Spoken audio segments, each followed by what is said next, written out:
और से इस वक्त की सबसे बड़ी खबर मिल रही है। सायला क्षेत्र के वालेरा महंत का अपहरण होने की जानकारी सामने आ रही है। मठ आते वक्त रास्ते में बदमाशों ने किडनैप किया है महंत की गाड़ी में भी जबरदस्त तोड़फोड़ की जानकारी सामने आ रही है। पुलिस ने पूरे जिले में नाकाबंदी कर दी है। मौके पर सैकड़ों लोग जमा हैं। दुधेश्वर महादेव मठ के मंदिर है पारस भारती जिन पर हमला किया गया। इसके बाद पारस भारती का अपहरण करने की जानकारी सामने आ रही है। जालोर से इस वक्त की सबसे बड़ी खबर है। आपको बता दें कि सायला क्षेत्र के वालेरा महंत का बदमाशों ने अपहरण कर लिया। ज्यादा जानकारी के साथ जालोर से हमारे संवाददाता श्याम बिश्नोई फोन लाइन पर जुड़ चुके हैं। श्याम, क्या जानकारी है? निश्चित तौर से अहमद, ये देर रात की घटना है जब वालेरा के महंत है पारस भारती जो किसी कार्यक्रम से अपने मठ लौट रहे थे। इस दौरान ये वारदात को अंजाम दिया गया है। जो अज्ञात बदमाश थे उन्होंने बीच रास्ते में उनकी गाड़ी को रुकवाया गया। उनकी गाड़ी में जबरदस्त तोड़फोड़ भी की गई है। हालांकि जैसे ही घटना की जानकारी मिली पूरे जालौर जिले में पुलिस ने नाकाबंदी करवा दी गई है। मौके पर भारी पुलिस बल तैनात कर दिया गया। सैकड़ों की संख्या में जो लोगों की भीड़ है वो भी उमड़ रही है। लेकिन बड़ी बात हेमंत ये आ रही है कि हमारे सूत्र ये बता रहे हैं कि गाड़ी थी उसके अंदर पुलिस में दी हुई रिपोर्टें भी मिली है। और बताया ये भी जा रहा है कि इन महंत ने कुछ दिनों पहले सायला जो पुलिस थाना है वहां पर रिपोर्ट दी थी कि उनके ऊपर हमला हो सकता है, उनकी अपहरण हो सकता है। इस चीज की लेकर पुलिस को सूचना भी दे दी गई थी। लेकिन देर रात जब ये धार्मिक किसी कार्यक्रम में शरीक होकर वापस दुधेश्वर महादेव वालेरा लौट रहे थे, इस दौरान इस वारदात को अंजाम दिया गया है बदमाशों ने। फिलहाल जो बदमाश थे अपहरण करता थे उनका कोई सुराग नहीं लग पाया। श्याम, ये कहां पर वारदात को अंजाम दिया गया? जब वालेरा के जो महंत है वो लौट रहे थे, कहां पर ये बदमाश इकट्ठा थे, घात लगा करके बैठे हुए थे, हमला किया? क्या मौके पर उस वक्त कोई भी साथ नहीं था उनके?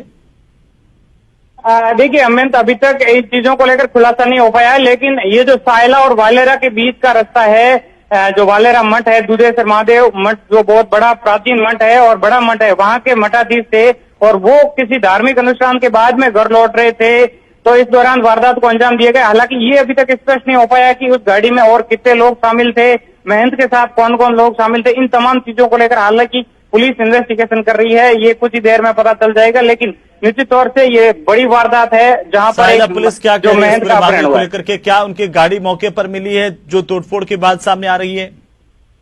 देखिए हेमंत, जिस तरीके से पुलिस का यह कहना है कि पुलिस अब तमाम चीजों को लेकर जांच कर रही है, नाकाबंदी कर ली गई है। कौन बदमाश है इनकी जांच नहीं पाई। लेकिन मौके पर महंत की गाड़ी मिली है और गाड़ी में भी जबरदस्त तोड़फोड़ की गई है बदमाशों की ओर से। जी हेमंत, क्या ये पूरी की पूरी वारदात है और प्राथमिक तौर पर जितनी भी चीजें सामने आ रही है वो ये दिखाती है कि कहीं आपसी रंजिश कोई वालेरा महंत की थी?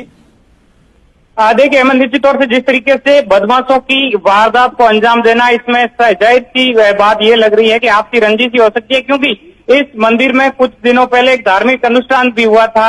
हो सकता है उसी से जुड़ा हुआ मामला हो या फिर कोई महंत के साथ व्यक्तिगत कुछ अनबन हो। इन तमाम चीजों को लेकर हालांकि स्पष्ट नहीं हो पाया। लेकिन निश्चित तौर से जिस तरीके से देर रात को यानी कि रात को 12 बजे से 4 बजे के बीच की घटना है।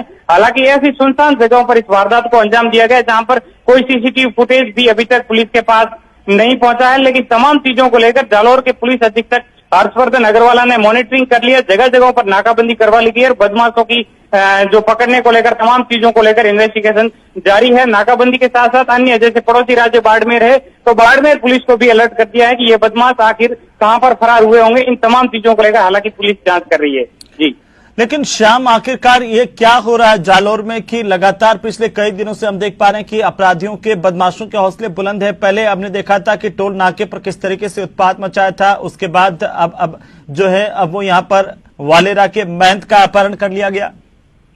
निश्चित तौर से हेमंत, क्राइम का हब बन चुका है जालौर जिला। पहले सांचौर की बात करें, सांचौर में टोल नाकों पर इस तरीके से बेखौफ बदमाशों की हुड़दंग मचाया। उसके बाद एक बार फिर ये सायला क्षेत्र में इस तरीके की बड़ी वारदात को अंजाम दिया गया। हेमंत, निश्चित तौर से देखा जा सकता है कि एक महंत की भला किसके साथ क्या अनबन हो सकती है और वो महंत जो एक प्राचीन मठ के मठाधीश है, उस तरीके की वारदात को अंजाम दिया जा रहा है। तो इन तमाम पहलुओं को लेकर हालांकि अब बड़ा सवाल खड़े होते हैं कि आखिर क्राइम इस तरीके से जालौर में ग्राफ बढ़ाता जा रहा है। लेकिन क्राइम पर कंट्रोल करने को लेकर तमाम चीजें हैं वो विफल होती हुई नजर आ रही है। इन तमाम चीजों को लेकर अब पुलिस या कार्यप्रणाली पर भी बड़े सवाल खड़े होने शुरू हो चुके हैं कि आखिर इस तरीके से जालौर जिले में क्राइम का ग्राफ दिन ब दिन बढ़ता जा रहा है। जो बदमाश है वो बेखौफ हो चुके हैं और इस तरीके की वारदातों को अंजाम दिया जा रहा है। हालांकि पूरे प्रकरण को लेकर अब पुलिस का ये कहना है कि जांच पड़ताल की जा रही है, बदमाशों को पकड़ लिया जाएगा। जी, बिल्कुल, बहुत शुक्रिया श्याम, तमाम जानकारी के लिए लगातार अपडेट हम आपसे लेते रहेंगे। बहरहाल एक बार फिर से अपने दर्शकों को हम बता दें कि वालेरा के महंत का अपहरण किया गया है। इस बात की जानकारी सामने आई है, उन पर अचानक देर रात को हमला किया गया और अब